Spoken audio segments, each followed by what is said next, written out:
Welcome to Right Kingdom Sports, and today I wanted to discuss a few news stories that are out. So let's just get right into the first one. And the first one is Aaron Rodgers practiced for the first time in weeks. Now, this may not be much of a news story for a lot of people, but I find it very, very impressive that a guy like Aaron Rodgers, he in a sport that is so physical, so demanding on everything, as a guy, we know he puts in effort in the games and study and film, all that stuff. And I'm not questioning his effort, but a guy that literally can go weeks without practicing and still play at an MVP level is just absolutely insane in my mind. Like that dude, that alone is enough to gain respect from somebody. He's injured with his toe that he injured while he was out earlier this season. But just the fact that he can go weeks without practicing and still play very well is impressive. Now they are coming off a bye. And they are playing the Bears this week on Sunday Night Football. But the last game they went out was against the Rams, who in a lot of people's minds are still a very great football team. And he went in there without practice. This is the first time he's practicing before a game. And it's crazy.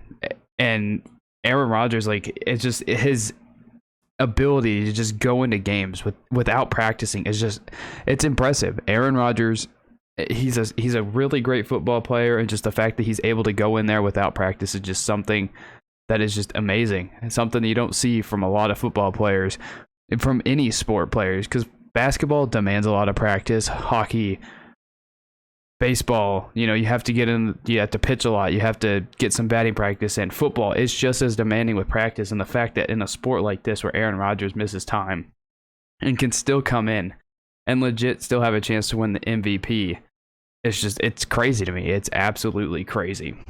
The next news story we have is TJ Watt's injury versus the Vikings. I think it was a groin injury. No, it is stated to be just be a minor injury, which is good because the Steelers cannot afford to lose TJ Watt at all. Like, their defense struggled so badly against the Vikings, and Dalvin Cook, and he ran all over them. The Steelers defense, for how poorly they played against the Vikings, they cannot afford to lose TJ Watt for an extended period of time. He's the league leader in sacks. He's a dominant defensive player.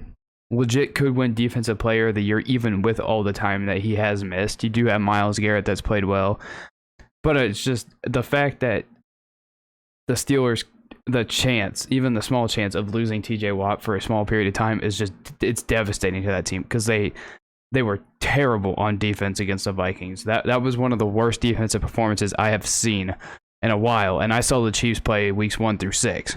Like, it was bad.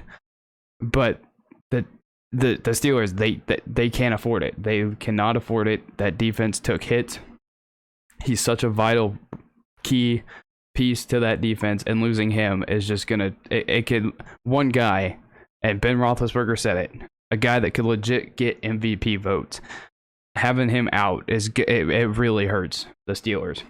Another news story that just makes absolutely no sense to me, but it's the Texans. Who cares about the Texans? Like, it's gotten so bad when I do my recaps every week that I don't want to talk about the Texans games, the Jets games, the Jaguars games. Like, I really don't want to talk about them.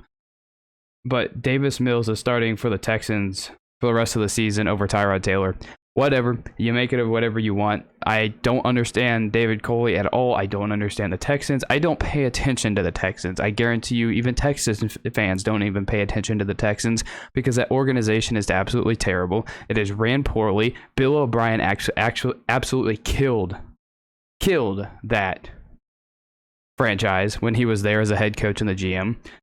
The people that gave him the job are stupid. It starts from the top up. That organization is terrible, and this is just another thing. Davis Mills, not a good quarterback, but they're starting him for the rest of the season. Whatever. I guess they're trying to salvage something of a season that is dead in the water, and this franchise, it's going to take a few more years before they actually even become competent again. It's just, this franchise is just bad. I don't understand the Texans.